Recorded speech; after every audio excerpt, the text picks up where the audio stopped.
Grafstein of Wake County and Jim Bergen of Harnett County. Chair is happy to extend courtesies to North Carolina school psychologists, and I believe there are some in our gallery. If you are a school psychologist visiting with us today, please stand to be recognized, and thank you for being with us today. Thank you.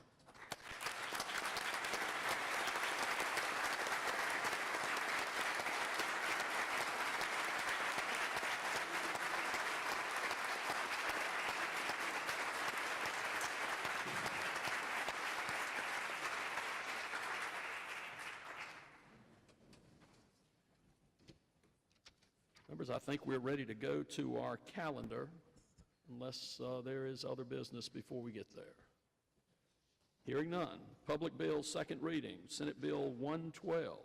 Clerk will read.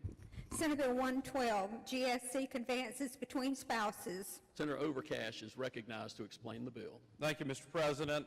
Ladies and gentlemen of the Senate, this is a bill that is recommended by the General Statutes Commission and by the appropriate sections of the North Carolina Bar Association. And at its heart, it clarifies the fact that if a spouse conveys real property to another spouse during the course of the marriage, that would not waive the right to equitable distribution by that instrument alone, and that the right to equitable distribution in real property is only waivable by a separate express instrument. And with that, I commend the bill to you. Discussion or debate? Hearing none, question for the Senate is the passage on second reading of Senate Bill 112. All in favor will vote aye, all opposed will vote no. 5 seconds be allowed for the voting. Clerk will record the vote.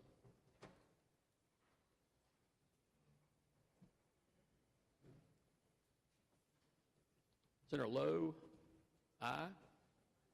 50 having voted in the affirmative, none in the negative. Senate Bill 112 has passed its second reading and will, without objection, be read a third time. The General Assembly of North Carolina enacts. Is there discussion or debate on third reading?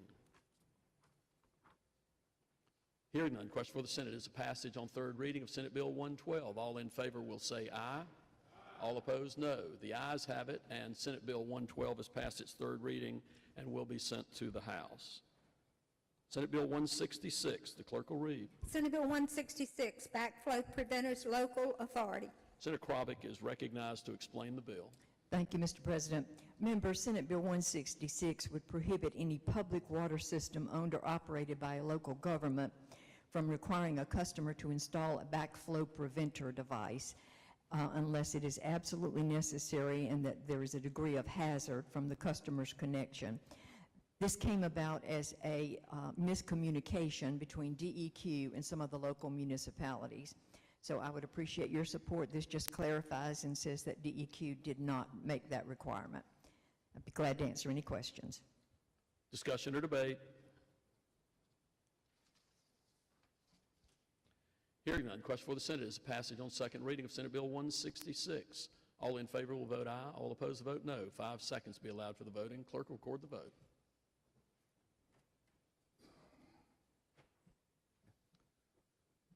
$50 having voted in the affirmative, none in the negative. Senate Bill 166 has passed its second reading and will, without objection, be read a third time. The General Assembly of North Carolina enacts. Is there discussion or debate on third reading? Hearing none, question for the Senate is a passage on third reading of Senate Bill 166. All in favor will say aye. All opposed, no. The ayes have it, and Senate Bill 166 has passed its third reading and will be sent to the House. Senate Bill 218, the clerk will read. Senate Bill 218, estates and trust changes. Senator Sari is recognized to explain the bill. Thank you, Mr. President. This is a bill that will change North Carolina law with respect to spousal years allowance. The bill is brought forward by the North Carolina Bar Association, State and Fiduciary Law Section. It also makes a conforming change to revocable trust in line with what we already do with wills under Chapter 28. Appreciate your support. Discussion or debate?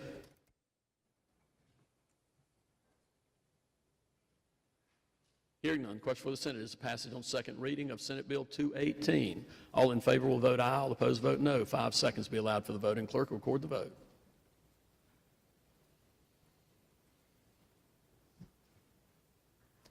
$50 having voted in the affirmative, none in the negative. Senate Bill 218 has passed its second reading and will, without objection, Be read a third time. The General Assembly of North Carolina enacts. Discussion or debate on third reading? Hearing none. Question for the Senate is a passage on third reading of Senate Bill 218. All in favor will say aye. All opposed, no. The ayes have it, and Senate Bill 218 has passed its third reading and will be sent to the House. Senate Bill 376, the clerk will read. Senate Bill 376, expanding members' access to HOA records. Senator Johnson is recognized to explain the bill. Thank you, Mr. President. Members, all this bill is doing is making sure that members of an HOA, the folks that actually pay the bills of the HOA, have access to contracts and terms and agreements that reside within the HOA. Appreciate your support. Stand for any questions. Discussion or debate? Hearing none, question for the Senate is a passage on second reading of Senate Bill 376. All in favor will vote aye, all opposed will vote no. 5 seconds be allowed for the voting. Clerk will record the vote.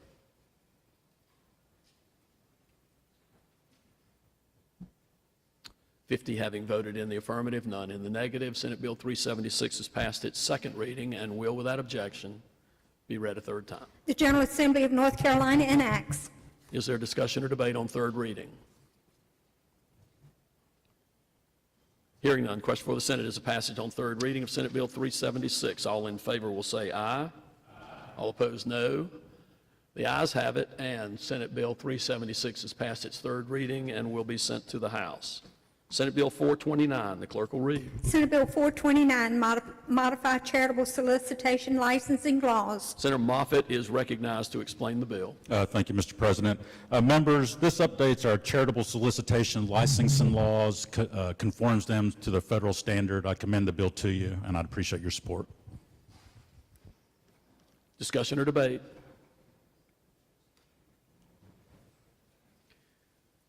Hearing none, question for the Senate is a passage on second reading of Senate Bill 429. All in favor will vote aye. All opposed will vote no. 5 seconds be allowed for the voting. Clerk will record the vote.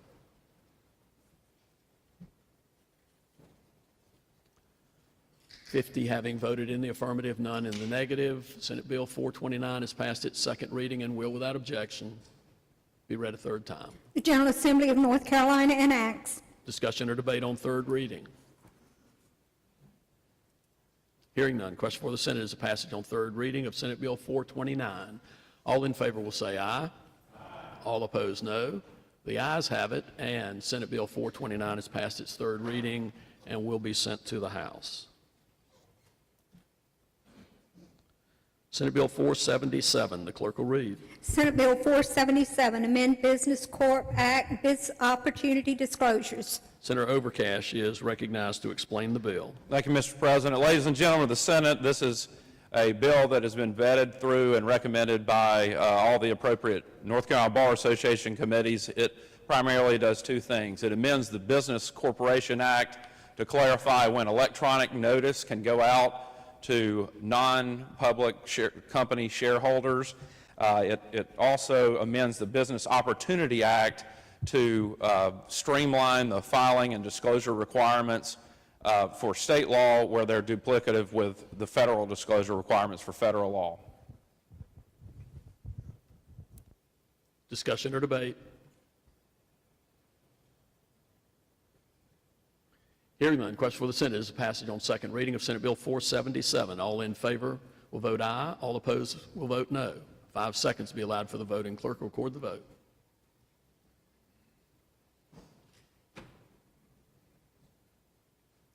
Senator Mayfield?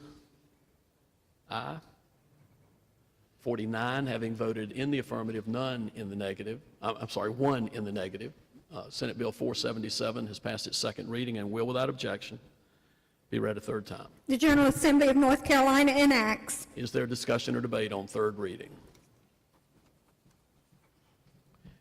Hearing none, question for the Senate is the passage on third reading of Senate Bill 477. All in favor will say aye. All opposed, no. The ayes have it, and Senate Bill 477 has passed its third reading and will be sent to the House. Senate Bill 546, the clerk will read. Senate Bill 546, AMD LLC laws, paternity, doc, spouse support. Senator Sari is recognized to explain the bill. Thank you, Mr. President. This legislation does three things, and at the appropriate time, I'll send up an amendment. The first item it does is it provides within the LLC Act that the personal representative of the state can gain access to LLC records for purposes of valuing the corporation for estate tax returns and elective shares. The second thing is it makes a modification on parentage law with respect to how children born out of wedlock can inherit by intestacy from their deceased father. And the third thing it does is make a conforming change with regard to post-separation support and alimony. And I do have an amendment that makes a further change brought up in committee and also changes the effective date at the recommendation of AOC. Send forward your amendment. The clerk will read. Senator Sari moves to amend the bill. Senator Sari is recognized Thank you, to Mr. explain Amendment 1. Thank you, Mr. President. This amendment makes a conforming change with respect to the effective date of the changes in the bill at the recommendation of AOC, and it also makes a change with regard to the post-separation support that was raised in committee by two of our colleagues. Glad to stand for questions. I will also note that Senator Britt had input on the amendment as well, and if I will defer to him if necessary. Discussion or debate on Amendment 1.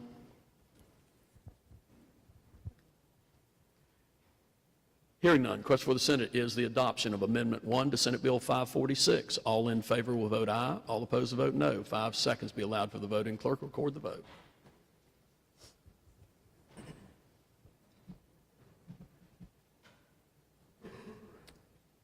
Senator Craven, aye. 49 having voted in the affirmative, 1 in the negative. Amendment 1 is adopted and the bill is back before us. Senator Sari to continue the explanation. Thank you, Mr. President. As amended, I commend the bill for support. Discussion or debate?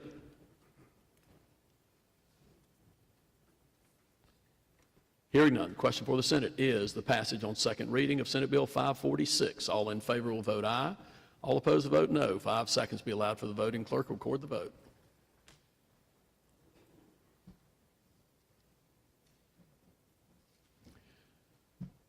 (47) having voted in the affirmative, 3 in the negative.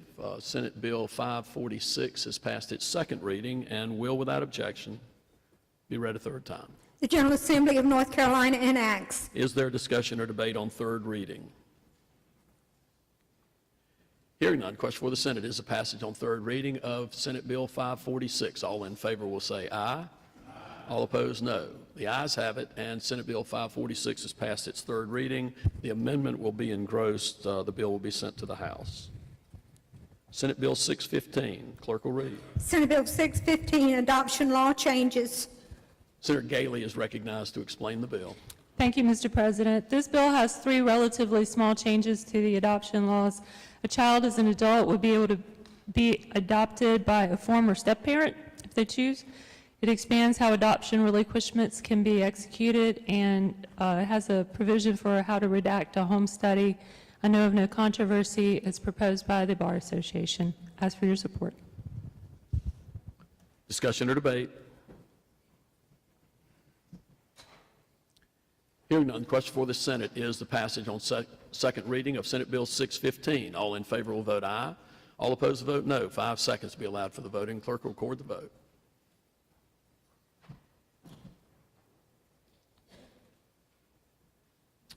Senator Lowe, aye. 50 having voted in the affirmative, none in the negative. Senate Bill 615 has passed its second reading and will, without objection, be read a third time. The General Assembly of North Carolina enacts. Discussion or debate on third reading? Hearing none, question for the Senate is the passage on third reading of Senate Bill 615. All in favor will say aye. All opposed, no. The ayes have it, and Senate Bill 615 has passed its third reading and will be sent to the House. Conference report for adoption, Senate Bill 20. Clerk will read. Senate Bill 20, Care for Women, Children, and Families Act. Senator Krovic is recognized to explain the motion. Mr. Thank President. you, Mr. President. Senator Blue, for what purpose you rise? Mr. President, in reviewing this bill, I'm rising to raise a point of order. State your point. Thank you, Mr. President. Pursuant to 143C-5-2, a law that we're familiar with in this chamber and both chambers. It provides for the last 20, 30 years that before an appropriations bill comes before the House or the Senate, the main budget bill must have been enacted. And this bill contains a substantial number of appropriations.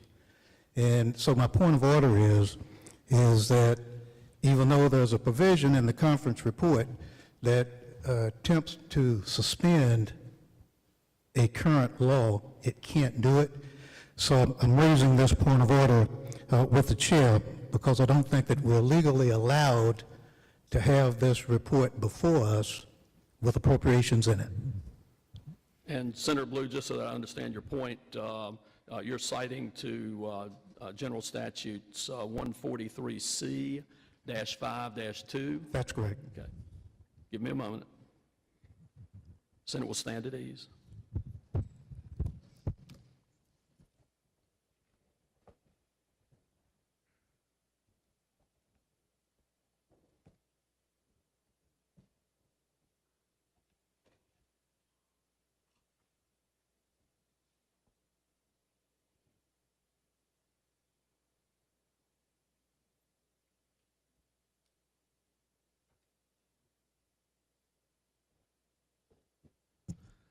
Senator Blue, if you will look at the bill itself, the very last page of the bill with stands the statute you're talking about. So by passage of the legislation, that particular provision of the North Carolina General Statutes is withstood by operation of the enactment of this legislation. So I would rule your point of order out of order. Mr. President. Senator Blue, for what purpose you rise? Yeah, I was a little confused by that. Are you saying that we can suspend the law that's currently on the books before we pass a law suspending that law? Senator Blue, we are considering suspension of the law by the debate of this measure. Upon the passage of this measure, the law would be suspended, at least as far as this measure is concerned. I rule your point out of order. Senator One final point, if I could, Mr. President. Under the rules, and I know that the rules chairman is the one who interprets and tells us what the rules really mean.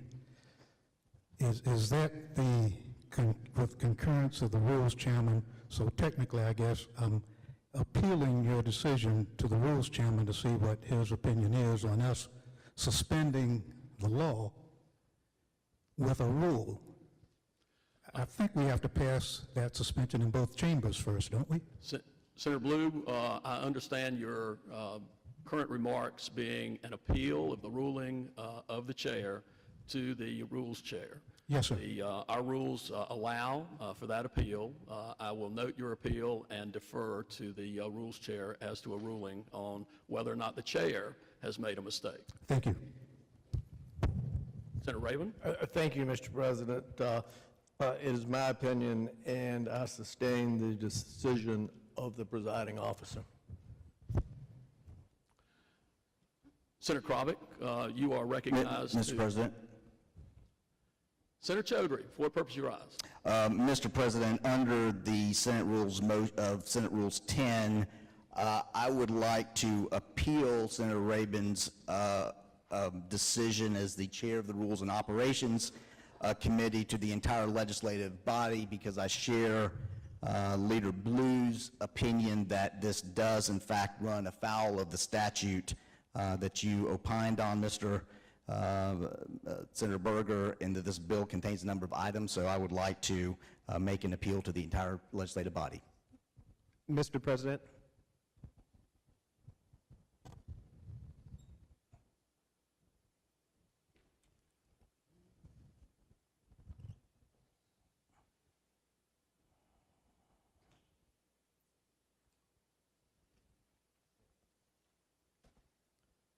Senator Garrett, just bear with me for a moment. I'm trying to deal with Senator Chaudhry.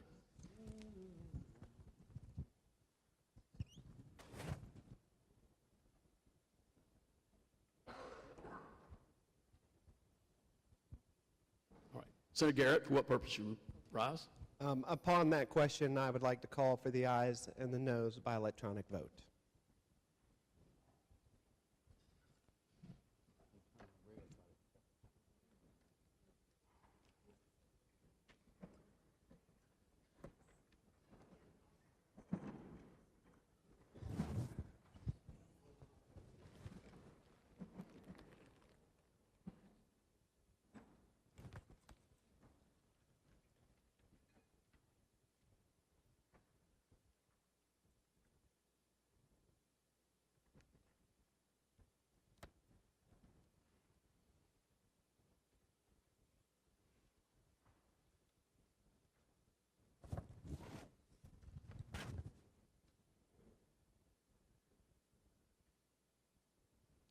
A motion has been made to appeal the ruling of the Rules Chair to the body. The request has been made to call for the ayes and the noes. The motion is in order to appeal. We will go to the ayes and the noes. The question before the Senate is the motion is to sustain the ruling of the Rules Chair. The way the motion is couched in the system, if members want to sustain the ruling of the Rules Chair, they would vote aye. If they want to overrule the ruling of the Rules Chair, they would vote no. It will take a 2/3 vote to carry. 2/3 negative votes for the ruling to be overruled. And with that, the question before the Senate has been stated. The members will have 5 seconds within which to vote. The clerk will record the vote.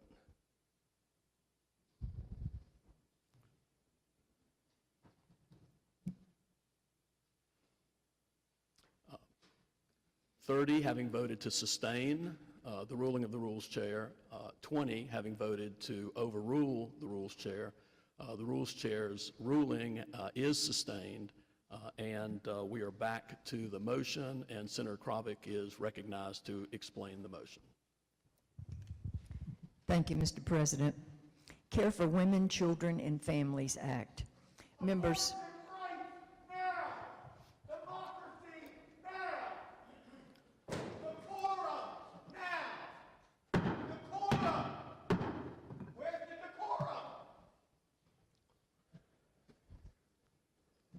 A pertinent question, I would suggest.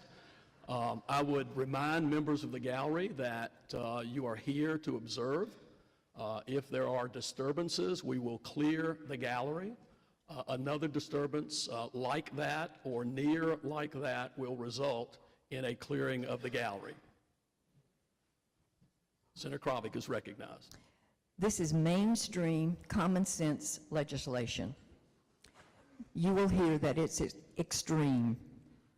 Emails have already gone out, swirling all over the world, that this is an abortion ban.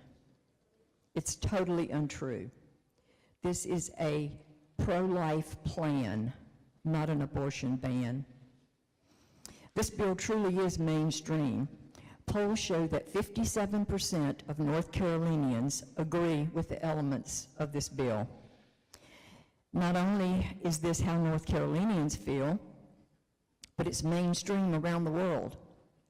184 out of 198 countries and territories, that's 93%, limit elective abortions after the first trimester, or they do not permit elective abortions at all. Since the Supreme Court handed down the Dobbs decision, many of us who have worked for decades to save unborn babies for the sanctity of human life, we saw it as an opportunity to put forth a very pro-life, pro-woman legislation. The opponents will tell us that abortion is health care. There are 2 patients involved in an abortion, and it's the only procedure that I'm aware of that's considered successful when one of the patients dies.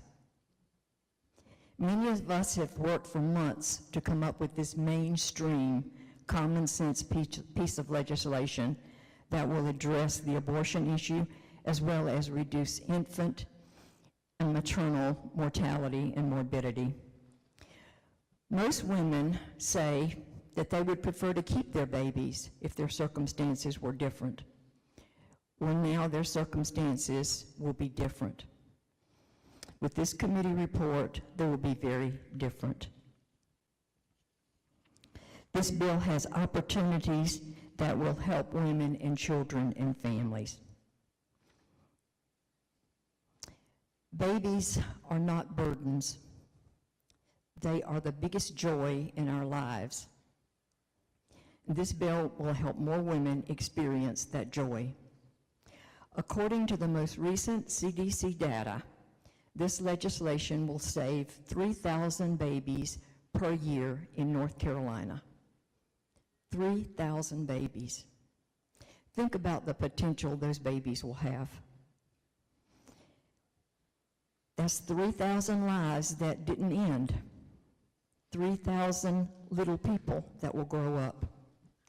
Could be a president, a governor, astronauts, scientists who may find cures for incurable diseases of today. Tremendous strides have been made in the healthcare community since Roe was enacted. Babies are now able to survive much earlier than before, and we're learning how to care for them.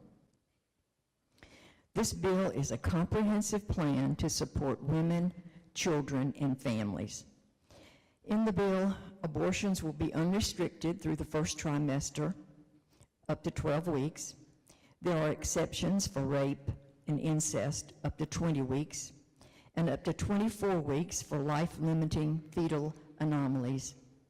There are no restrictions when the life of the mother is at stake. The bill prohibits partial birth abortion, eugenics abortion, and requires doctors to provide care to babies that survive a failed abortion attempt. All of these three bills that I just mentioned were passed in this chamber and vetoed by the governor. There are safety guardrails in this bill. Abortions are very serious medical procedures, and they should be performed in the safest place possible and regulated just as any other procedures are done. The bill requires that these facilities meet same health standards as ambulatory surgical centers. As part of the informed consent process, a woman will be given additional information about safety risks and about other options. This bill includes $160 million in funding for women and children's needs. Many of these opportunities for moms in this bill will make it easier for her to decide to keep her baby. The bill allows for the safe surrender of an infant without any questions being asked. There are provisions in the bill for parental leave, for child care opportunities in order for moms to go to work and to help their families. This bill has so many pieces that will help moms and babies from the beginning of the pregnancy and continue on after birth. There are also provisions to improve foster care and juvenile services.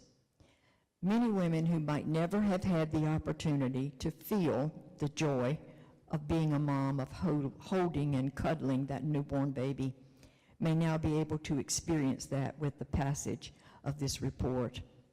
I appreciate your support, and I commend the bill to you. Senator Barnes, recognized to explain the motion. I'd like to speak to the bill. You have the floor.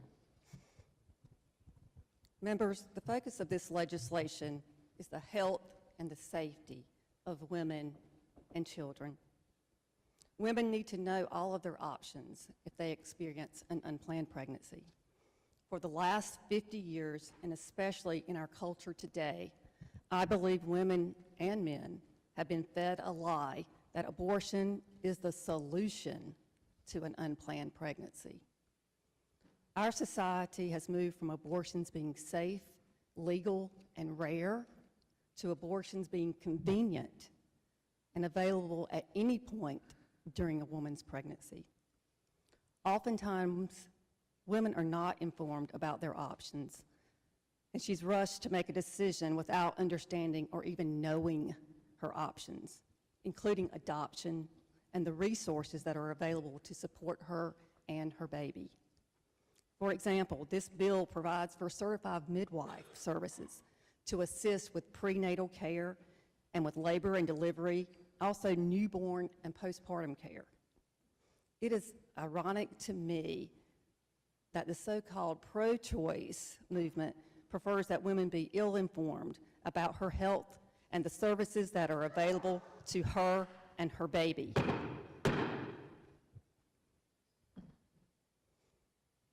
It is not cruel to inform a woman about her options. Aborting her baby is not a woman's only option. This legislation requires healthcare professionals to talk with women about how far along their pregnancies are and any risk associated with abortion or childbirth and a host of other things. It's not cruel to require that this be done in person. We've heard stories about tape recordings being used to deliver this information. How is it better to hear a pre-taped boilerplate lecture? Why is it that abortion is the only medical procedure where we allow and even sometimes encourage cutting corners? How does that protect women? It doesn't. In the last few months, women have been rushed from a Planned Parenthood facility in Chapel Hill to a hospital after experiencing complications. It is a fact that after the first trimester, the risk of complications from abortion increased substantially. Women can suffer severe hemorrhaging, incomplete abortions, and other complications. That's why this legislation has guardrails in place to ensure that abortion clinics meet the same standards as other healthcare facilities and require a woman to give her informed consent. Informed. That means she understands. She's had a conversation with a healthcare professional. She gives her informed consent before a physician can move forward. These are ways that we can protect women and we can promote the health and safety of women and their babies. Senator Sawyer, what purpose you rise? Thank you, Mr. President. To speak on the bill, or the motion. You have the floor. As a woman and a mother to 2 daughters and a Republican, I support this pro-life, pro-woman, and pro-family legislation. I assure you that no stones were left unturned when we were discussing these options. We talked to doctors to learn about the spectrum of care a woman receives during her pregnancy and the risks and complications associated with getting an abortion during each trimester of a woman's pregnancy. What came out of those discussions is a common sense, reasonable approach. I ask you to look at this bill in its entirety. The bill is more than just what the media is saying and that the pro-abortion extremists make it out to be. It will increase access to contraceptives. It also provides paid parental leave for all state employees. Importantly, it strengthens our laws surrounding domestic violence, assaults on pregnant women, and monitoring of violent, repeat sex offenders. It creates a new misdemeanor crime of domestic violence and specifies that assaults on pregnant women are crimes we are giving women more avenues to protect themselves and for them to seek justice. There's a lifetime GPS monitoring for violent, repeat sex offenders who are individuals who have committed grotesque crimes against women and children, forcible rape, statutory rape, human trafficking, and incest. I hope my colleagues across the aisle can look past the extremes and see the good this does for women, children, and families. Thank you. Senator Galey, for what purpose you rise? To speak on the motion. You have the floor. Thank you, Mr. President. Senators, I stand before you today as a passionate advocate for the sanctity of life. I, along with many of the folks that I serve with in this chamber, believe that every life, from conception to natural death, is precious and deserving of protection. Now, I didn't always believe that. I was raised in a home with parents who were registered Democrats. My dad thought that Jimmy Carter hung the moon. I read mainstream newspapers and digested all the pro-choice movement had to say, and I strongly considered myself to be pro-choice through college and into law school. Then one day before my family law class at Carolina, I was minding my own business, waiting for class to start, and two young female law students approached Professor Sally Sharp and asked her, why would anyone be pro-life? How is that even a thing? And Professor Sharp patiently answered, well, generally the purpose of the law is to protect property and to protect life. They believe that an unborn baby is a life that needs to be protected by the law. Now, the law students started to argue with Professor Sharp, and she said, I know, but that's what they believe. I thought, and went back to my daily Tar Heel crossword puzzle, but I never forgot what Professor Sharp said. An unborn baby is a life that needs to be protected by the law. Now, a few years later, I had the blessing to carry my first child, my husband's and my first child in my womb, and I thought about how the purpose of the law is to protect life. I felt my baby move and kick, and I knew that she was strong. I knew that she was powerful, and I knew that she had value. When Mary was born, and I watched her grow from an infant, I came to the realization that her life began when she was conceived. When her 46 chromosomes came together, she formed into a unique human being, unlike any other before or since, and she had and still has a life worth protecting. The tiny unborn person has the potential to grow, learn, and contribute to society in countless ways. Abortion is not a solution to the challenges that women face. It is a tragic and irreversible act of violence that ends the life of an innocent child. It is not only a moral issue, but a medical one as well, as studies have shown that abortion can lead to the physical and emotional harm of women. We must work to create a society that values and supports women rather than pushing them toward abortion as a solution. We must provide education and resources that empower women to make informed and responsible decisions. The informed consent provisions in this bill help to ensure that women have all the information they need to make the best possible decision for them. Why would anyone be against informing women about all the options available? My understanding is that a lot of women have an abortion not because the baby is not wanted, but because the woman is in crisis, because of a lack of medical care, child care, or other resources. That is tragic. And this bill and the Medicaid expansion bill law are two steps toward addressing that. This bill includes nearly $160 million in state dollars to reduce infant maternal mortality, increase access to contraceptives, provide paid maternity and paternity leave to teachers and state employees, increases funding for foster care families, money for kinship care, adoption, support for new mothers and community college, and much more. We have organizations in this state working, such as the Human Coalition, that invest millions of dollars into supporting women who face an unplanned pregnancy. They have social workers who help individual women with housing, transportation, childcare, job skills, and many other things that are barriers to parenting. 76% of their clients say they would prefer to parent if their circumstances were different. And in the last state budget, the appropriation received by the Human Coalition resulted in saving over 1,000 children. Women considering an abortion should be informed about their options and the resources that may be available to them. Friends, I am not a district of one. I represent a diverse and dynamic district of about 205 to 210,000 people, as we all do.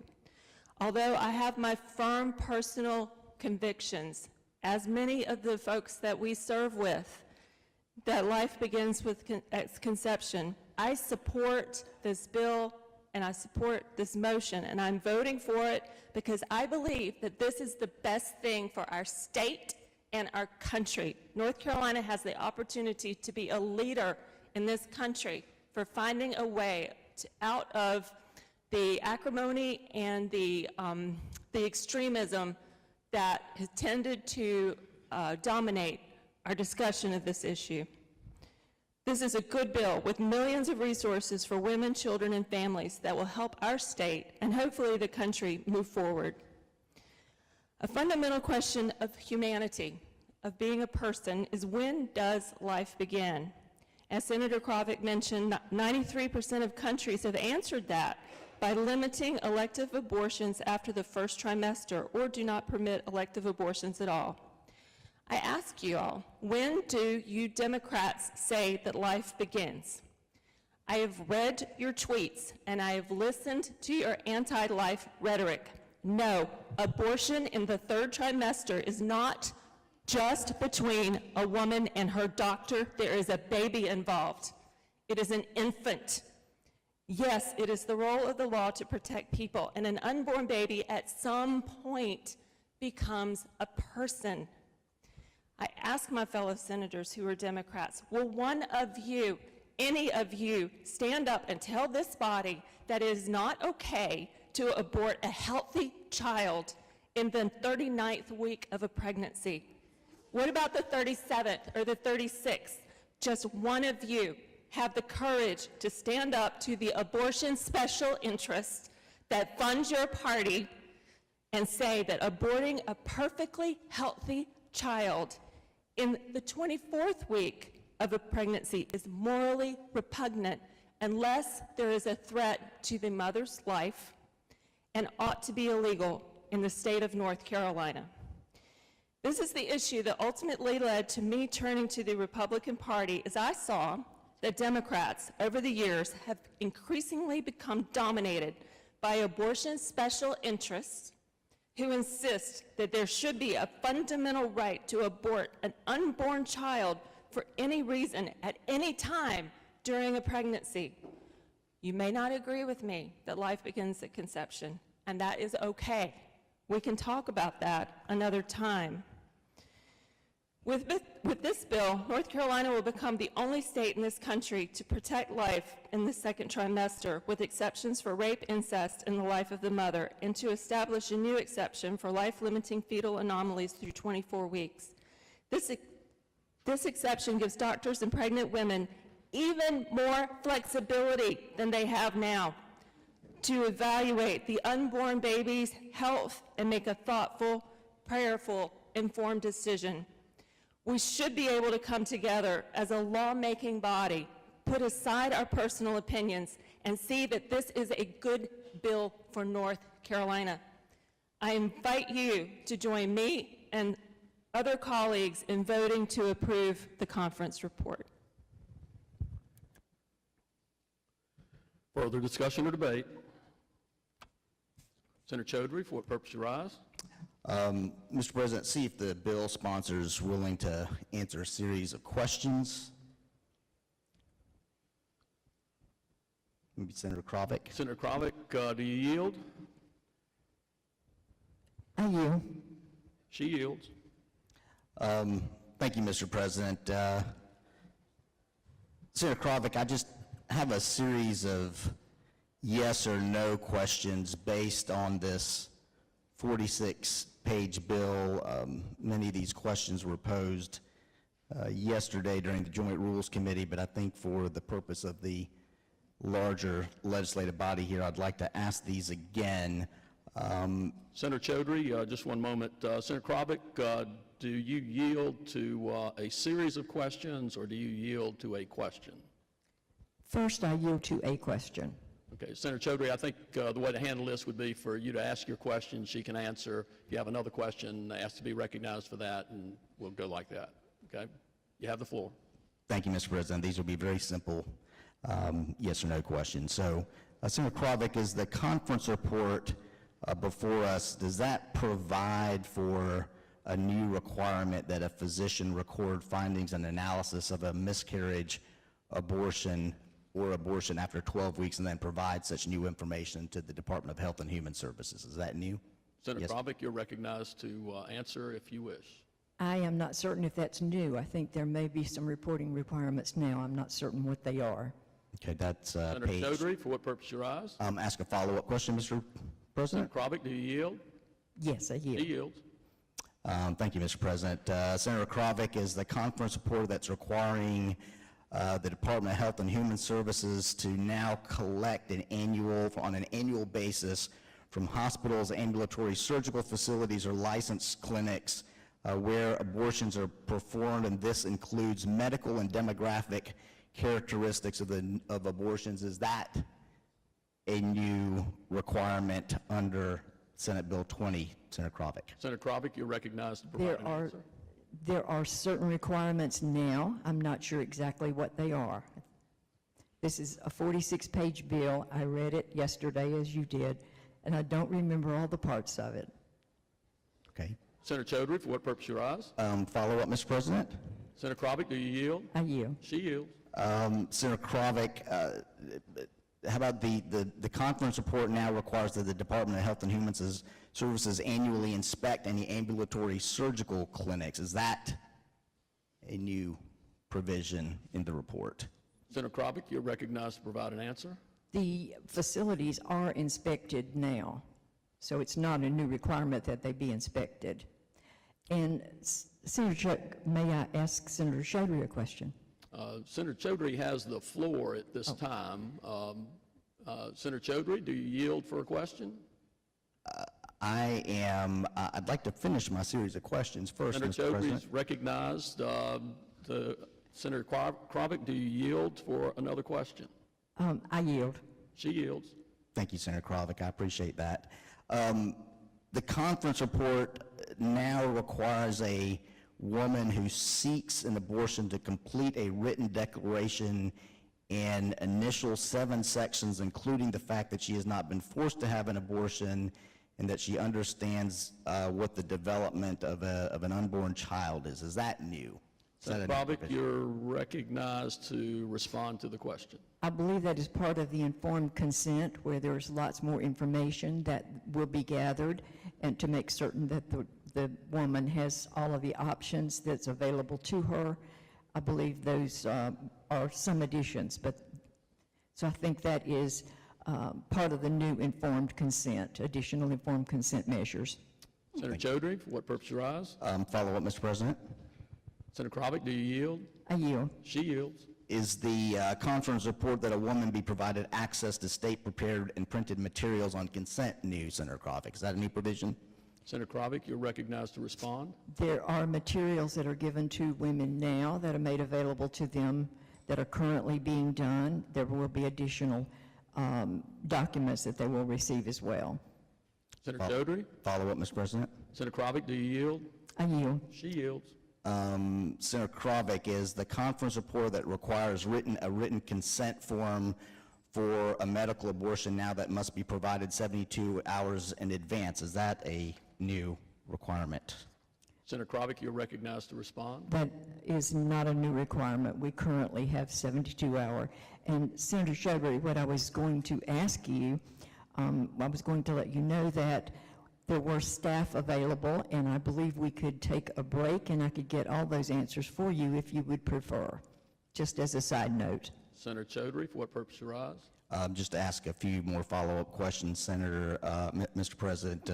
I thought I would, given you were the bill sponsor, one of the bill sponsors, Senator Kravic, I thought I would ask these questions to you if you don't mind. Senator Kravic, do you yield? She yields. Senator Kravick, is a conference report requirements for distribution of a medical abortion, are those new in this bill? Senator Kravick, you may respond. Repeat the question, please. The requirements for distribution of medical abortion, are those new provisions in this bill, these new regulations? Those, Yes, sir. we currently have the medical abortions, the doctor has to be present when the pill is administered, and that is current law. Mr. President, Senator follow-up? Senator Kravick, do you yield? I yield. She yields. Thank you, Senator Kravick. Does that include determining a woman's blood type? Is that also part of the new medical abortion regulations? I am not certain about that. Okay, that's on page 13, I believe, Senator Kravick. How about additional diagnostic tests? Senator Chaudhry, let's keep it to one question at a time. I'm sorry, Mr. Senator President. Kravick, do you yield? I yield. She yields. Thank you, Mr. President. Senator Kravick, how about the additional diagnostic tests such as a hemoglobin or iron test that's part of the medical abortion provision here in the report? Senator Kravick, you may respond. I do not know if that's new. I'm not sure if that's required now. Okay. Follow-up, Mr. President? Senator Kravick, do you yield? I yield. She yields. You're very kind, Senator Kravick. The conference report requirement that allows a North Carolina medical board to subject a physician to discipline based on violations of this conference report, is that a new provision? Senator Kravick, you may respond. I believe we have those today. I believe the medical board examines any irregularities in our current system. Follow-up, Mr. Chaudhry? President. Thank you. The conference requirement governing advertising of medical abortion bills, are those a new provision in this 46-page bill or not? Senator Kravick, I'm sorry, I didn't ask if you yield. Do you I yield. If so, you may respond. I believe that is new. Okay. Follow-up, Mr. President? Senator Kravick, do you yield? I yield. She yields.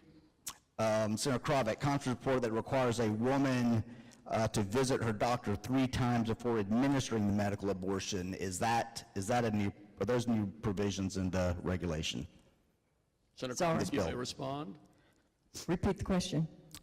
Does the conference report requirement that a woman visit her doctor 3 times before administering a medical abortion, is that a new provision in this bill, in the Senator law? Kravick, you may respond. I believe that's standard. I'm not certain about that. I'll be happy to get staff to answer these so we can get very correct answers, Senator Chaudhry, if you would like.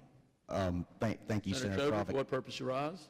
Just to ask the bill sponsors 2 more questions, Senator, Mr. President. Senator Kravick, do you yield? I yield. She yields. Is the conference report, Senator Kravick, does this have a requirement where doctors could face a $5,000 civil fine? Is that a new requirement? Senator Kravick, you may respond. I believe you would get a better answer if you would direct your question to my good friend Senator Galey, who is a lawyer and has studied that more thoroughly than I have. Senator Chaudhry, for what purpose you rise? I'm happy to get that answer from Senator Galey, Mr. President, if she would like to ask. I have 2 questions as they regard to fines and the criminal parts of the bill. Senator Galey, do you yield? I yield. She yields. Senator Galey, does this conference report have a requirement where a doctor could face a $5,000 fine, Senator Galey?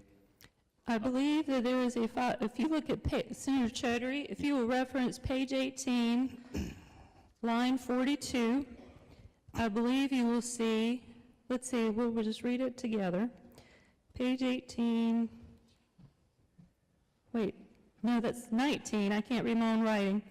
Line 42, this is under the revision or the new statute 14-44.1, providing or advertising abortion-inducing drugs to pregnant women. It lists out the offense, and then it says punishment: an individual or organization who violates this section commits an infraction as defined in statute 14-3.1 and is subject to a fine of $5,000 per violation. So that would be to someone who provides an abortion-inducing drug to a pregnant woman if, well, it says, I mean, do you want me to read the statute to you, Senator Chaudhry? I'd be happy to if you want me to do that. Senator Chody, I would note that you are at the 10-minute mark, and I will give a little leeway here, but the rules provide that each member is allowed to speak once, up to 10 minutes on the motion. Mr. President, can I ask a clarifying question about Rule 14? That would be a point of order, so that doesn't count against your time. Well, I appreciate that. So let me raise a point of order, Mr. President. My understanding of the rules, Mr. President, says that no senator shall speak on the same reading more than once on any motion. I understand that we have a motion before us, Mr. President, but what I would submit to you is that the questions that I am asking to the bill sponsors do not constitute the definition before us in Rule 14. If you look up the definition to speak, Mr. President, the definition is it's defined as something in order to convey information or an opinion. I have not conveyed my opinion or a statement about the bill, Mr. President. I'm simply asking questions so we can get clarity before members of my caucus can express an opinion or actually speak on the bill under Rule 14, Mr. President. So, Senator Chaudhry, the ruling of the chair is that I've been hearing you, so I think you've been speaking, that constitutes your speaking in the context of the motion, and you have 10 minutes. You are now at, of course, I don't count the last 2 minutes. You are at 10 minutes. You need to wrap it up. Mr. President, I need to ask another clarifying question with regard to your interpretation of the rule. State your question. My question to you, Mr. President, is that are you counting my 10 minutes to include the response from the bill sponsors, or are you counting my time as just including my questions? Your time includes the time that you are taking up in the chamber, which includes the time that you are asking members to respond to your questions. Okay. Mr. President, Mr. President. Senator Blue, for what purpose you rise? Could I approach the podium for a minute? Certainly. Senator will stand at ease.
Senate will come to order.